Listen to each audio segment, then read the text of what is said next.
Finally અમે પહોંચી ગયા છીએ કેદારનાથમાં.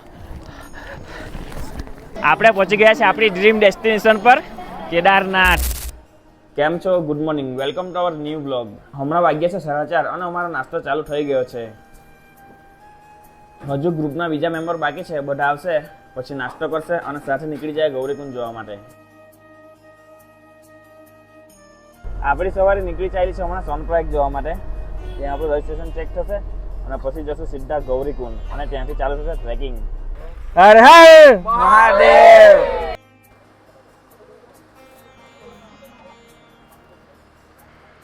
હમણાં સોનપ્રયાગમાં થતું છે બધાનું રજિસ્ટ્રેશન ચેક અને ભાઈ સાહેબ લાઈન જરાક વધારે જ છે, થોડોક ટાઈમ અહીંયા નીકળી જાય એવું લાગતું છે.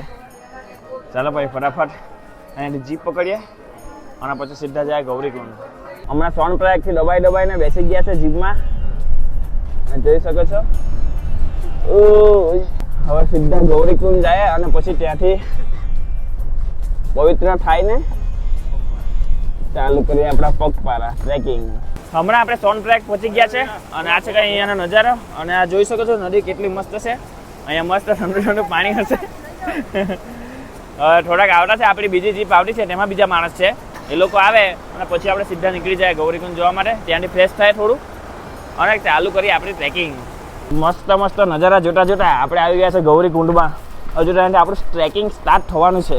હજુ આપણે મહાદેવજીને મળવા માટે બહુ દૂર જવાનું છે, એટલે થોડાક અહીંયા ફ્રેશ થઈ જાય અને પાછું આપણું ટ્રેકિંગ ચાલુ કરીએ. હમણાં મેં ઊભો છે ગૌરીકુંડની એક્ઝેક્ટ સામે. આ છે ગૌરીકુંડ, તમે જોઈ શકો છો.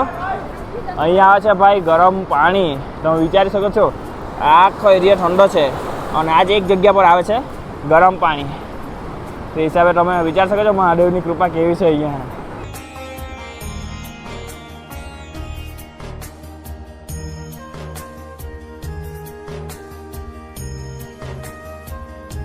આગળ આપણને ટ્રેકિંગમાં પાણીને એવું બહુ મળવાનું છે, એટલે હમણાંથી જ આ શૂઝ કવર લગાવી લીધા છે, કારણ કે આપણે શૂઝ પીનાય નહીં ને બીજી ચંપલ એવું કંઈ લીધેલું મળે નહીં, એટલે છેલ્લે સુધી આ જ ચલાવવાનું છે. એટલે આને પ્રોટેક્ટ રાખવા પડે પહેલાં, પછી બીજું બધું તો છે જ. આ જગ્યા પર જેમને ખચ્ચર જોઈતા હોય એ ખચ્ચર લઈ શકે છે, પણ આપણે તો ટ્રેકિંગ કરવાની છે એટલે ચાલીને જ જવા પડશે. અને આ જો આગળ મસ્ત વોટરફોલ છે નાનો નાનો, જોરદાર સીન આવા છે, એટલે વિડીયો પૂરું જોજો.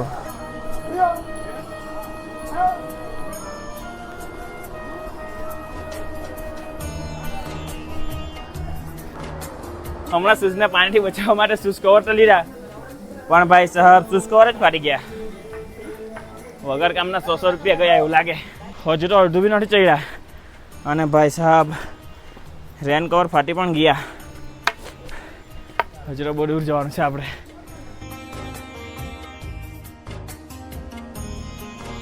કેદાર ઘાટીનું તમે નામ તો બહુ સાંભળેલું હશે, પણ આજે તમને કેદાર ઘાટીનો વ્યૂ બતાવી દઉં. આ જો તમે અહીંયાથી વ્યૂ ચેક કરો, 1 નંબર વ્યૂ લાગે છે. અને અહીંયા છે નદી, મસ્ત ધોધ પડે છે, એકદમ બહુ ઊંડું છે આ. અને અહીંયા જો આ સીન ખાલી એકવાર તમે હાય દિલ જીતી લે આપણું, એવો સીન છે. હવે આપણે બહુ નજીક છે, આઈ થિંક 10 કિલોમીટર જેવું ચાલવાનું છે, એટલે ફટાફટ ચાલી લઈએ અને પછી મહાદેવજીના દર્શન કરી લઈએ.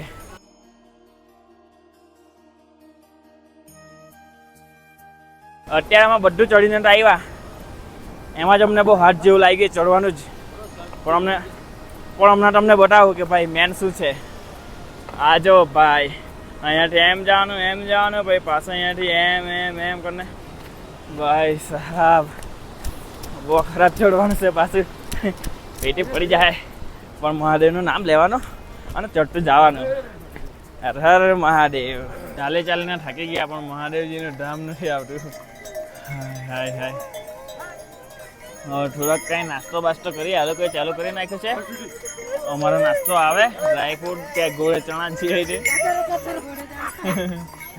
એ ખાઈએ અને પછી ચાલુ કરીએ પાછું.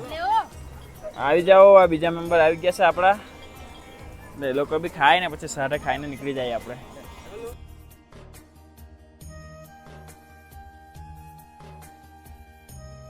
ફાઇનલી અમે પહોંચી ગયા છીએ કેદારનાથમાં.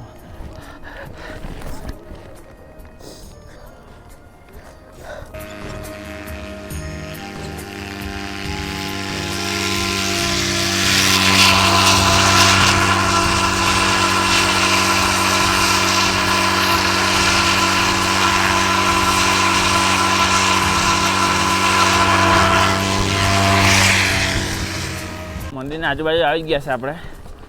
મંદિરની બાજુમાં જ છે આપણો ટેન્ટ, એટલે ટેન્ટ શોધીએ, પછી બેગ મૂકીએ, થોડા ફ્રેશ થાય અને પછી તમને મંદિરના દર્શન કરાવો.